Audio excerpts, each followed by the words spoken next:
All right, back with the UQHH Desert Eagle Halloween edition. Let's talk about getting this blaster ready to go, ready to play with. Okay, it's pretty straightforward. First thing, let's talk about your gel beads. You got your hopper here, you've got your gel beads here. These are 5,000 in each of them. Way too many for one hopper. Don't pour all of these in one hopper, okay? This can maybe fit 500.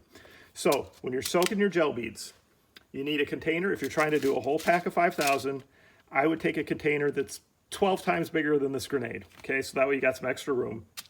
Use plenty of water, soak them for 4 to 6 hours. You can always strain off any excess water.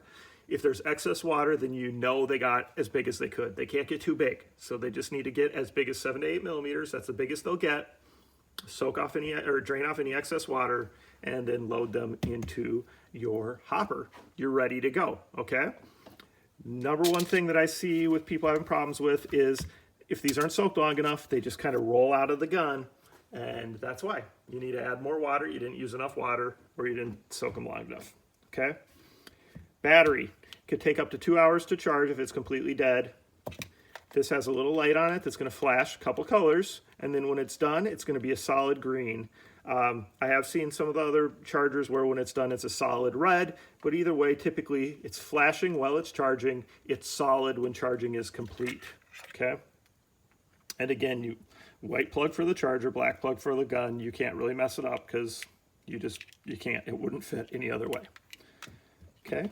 You can get your little laser ready just by pulling out that little battery safety, making sure it works, and it does. So now we can insert the battery. So here's where your battery goes. You see your harness, you see you can't mess it up. This can only go in one way as well. Clip that in.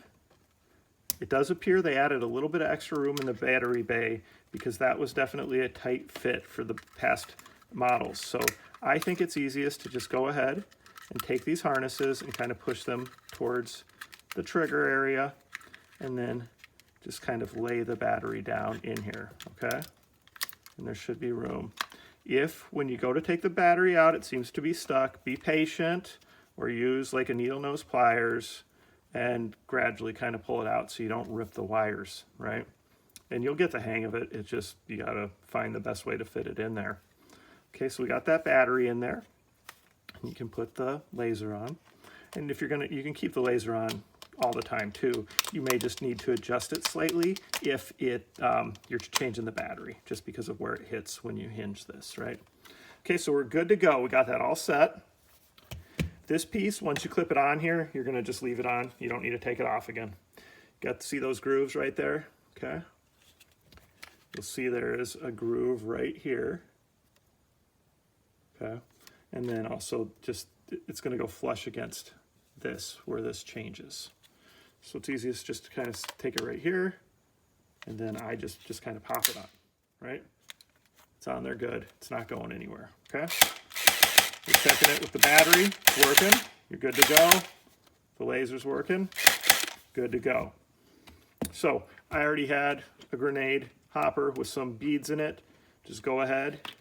We'll use those. Have it sideways or upside down, whatever works. Just turn it. Make sure you're doing this outside or somewhere over a sink, because if you drop these inside on a hard surface floor, they're really hard to pick up, almost impossible because they're slippery. All right, so now we're good to go. So I would just turn it off, or that safety mode, and then we can just take this outside and do some gel ball blasting. All right, so check back. I'll do a video where we're actually shooting this gel ball blaster, and we'll actually test the FPS, the feet per second, kind of see how hard it shoots. All right, thanks.